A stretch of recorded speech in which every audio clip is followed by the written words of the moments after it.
a few guys decided to pursue our passion as we hit destination fishing spots in our local waters out of Pompano Beach, Florida. We want to fill you in on what we have learned along the way.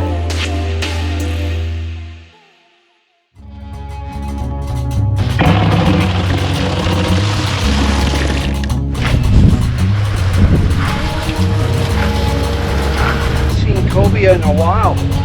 That's a beauty. Congratulations. COBIA, Brachycentrum canatum, also known as ling, black kingfish, or my favorite, prodigal son. It's a solitary species that feeds mostly on crabs and squid. Table fare, excellent. For our waters, it's a rare prize catch. To catch 2 of them in 1 week, bragging rights. Let's go fishing.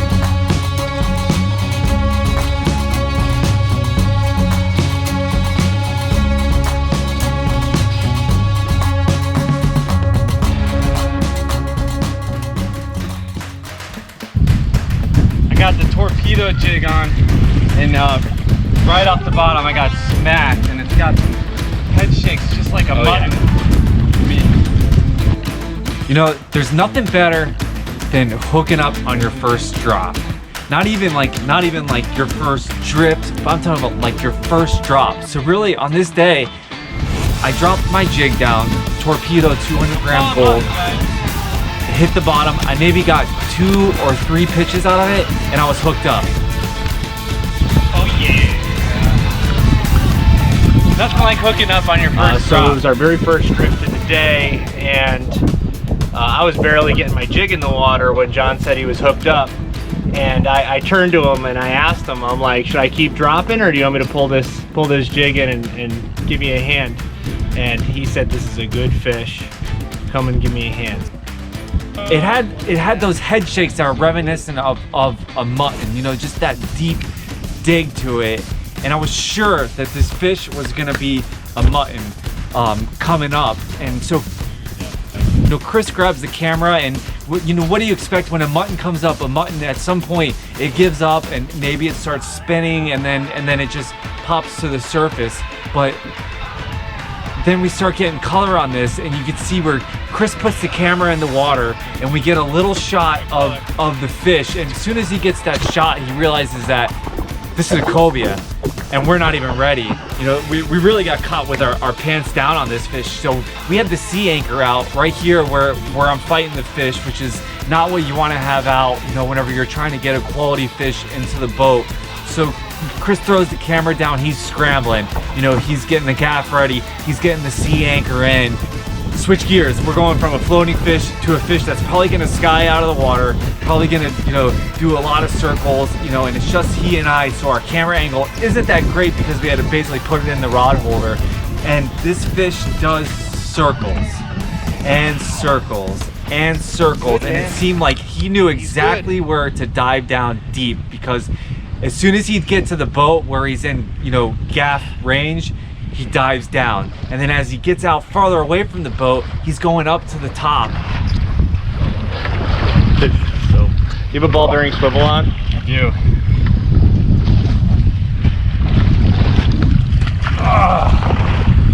So eventually you can see where this fish is circling, and you just watch my rod tip at the end. All of a sudden it just goes loose, and that's it. Chris stuck him, got him in the boat, and we were ecstatic. You know, it was that one fish makes the day.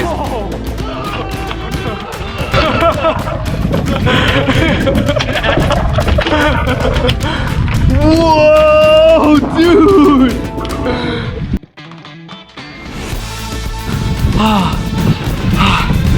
I'm exhausted.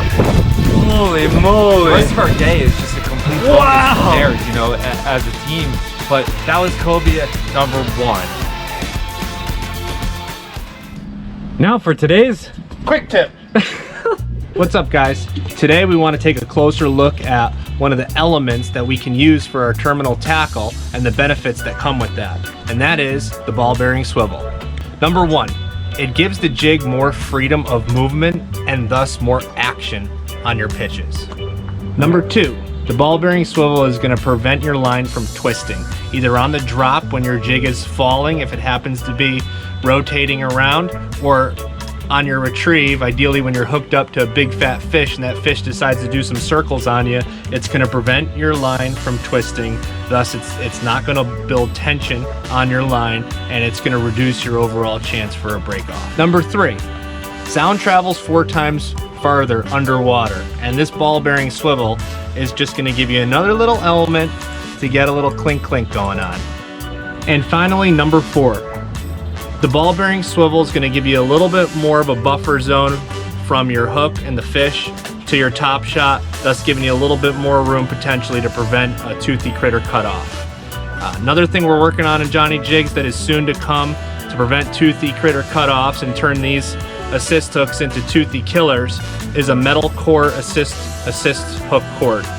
This is a 1.05 millimeter core, and you can see probably the way I tied it, a little bit of that metal woven strand coming from the inside of the assist hook cord. And you can see I've been using it in this whole quick tip. It's got a lot of movement, a lot of action for a metal core assist hook line. We're going to be excited to bring this to you, and we're still testing it out. One potential drawback by using a ball bearing or any swivel is now, instead of your top shot being tied directly to the solid ring, your ball bearing swivel is now working through the split ring on your assist hook.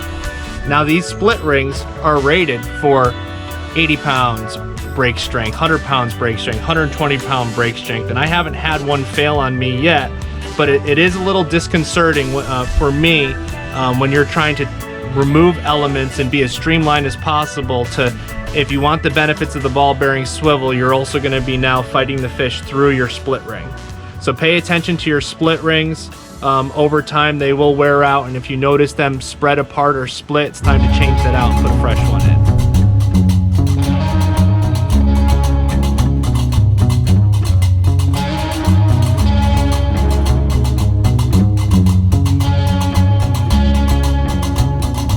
Fish, man. Yeah. Guys, Shaun Roles, ladies and gentlemen. Probably the biggest blackfin I've seen in person. Yeah. On a kayak. On a kayak. What a JohnnyJig. That's it. He'll grow in the... Look at that fat thing. Right out front, dude.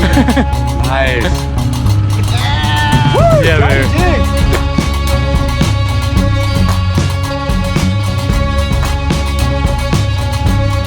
Hooked up, baby. Hooked up.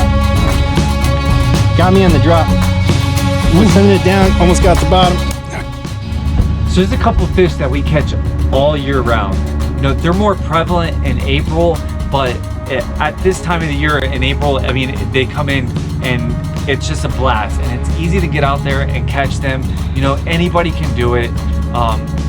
And that's the bonita and the blackfin tuna. The blackfin tuna is a great eating fish, and Pete threw on the Super Glow Pink 160 gram and hooked up on a beast of a tuna, a very nice sized blackfin tuna. Wow, yeah, he jumped. Oh, this is a good fish. Yeah. What is this? I don't know. It's over there. You see it? Yeah, he's way out there. This is a good fish. All right, Pete. Yeah, yeah. Oh, look at him go. Is this a sail? Whoa. No, it's not a sail. He was fighting this fish for a minute, and it was good. It was good to see Pete hooked up, man. You always want to see your buddies hooked up, because he had a little dry streak for a couple days out fishing, and we felt terrible. And that's just the luck of the draw. Everybody has that sometimes. I've had it. Chris has had it. Will's had it, and it was just Pete's time now. You know, to see him hooked up was exactly what I wanted to see. Pete, look at that. Look at that. That's a nice one. That's a nice tuna. That's a nice tuna. Where's the camera? And for it to be a nice big blackfin tuna was exactly what I wanted to happen. This day we went out, it was a beautiful day. Like, the water, you could see, is just flat, calm.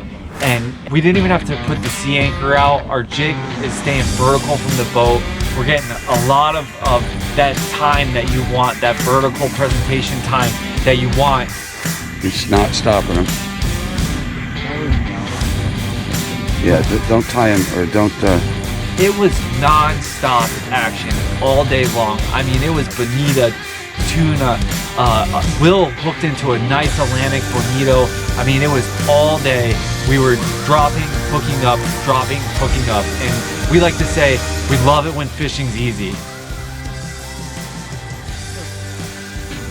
He probably took 75 yards. Just running. Big fat fish. Running. Running. We want this fish up. We want to see what this fish right here has. About 5 of my jigs in his mouth. I'm gonna get him back.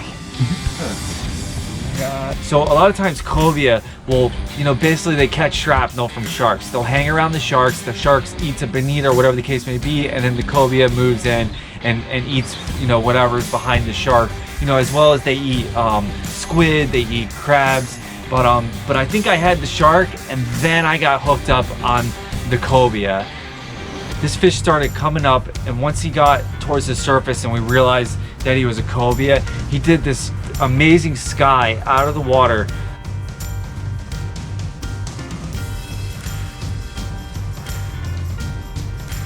Are you kidding me? He's gonna go ballistic when he gets in the boat, so watch out, okay guys? Yep.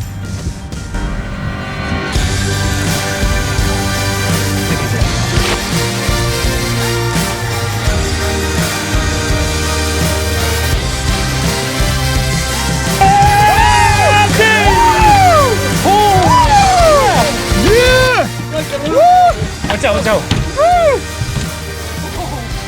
My team, once again, you know, they're ready to go, and it didn't take quite as long with 3 people on the boat. We were able to get them in quicker because we had 1 guy on the camera, 1 guy on the gaff, and I was able to pull him in quicker. He wasn't as smart as the last one because he came up right at the right minute. Will gave him a solid gaff shot, and then he hit the deck. Once again, it was an awesome day of fishing. Thanks for watching. Don't forget to like and subscribe. You could also follow us on Facebook and Instagram.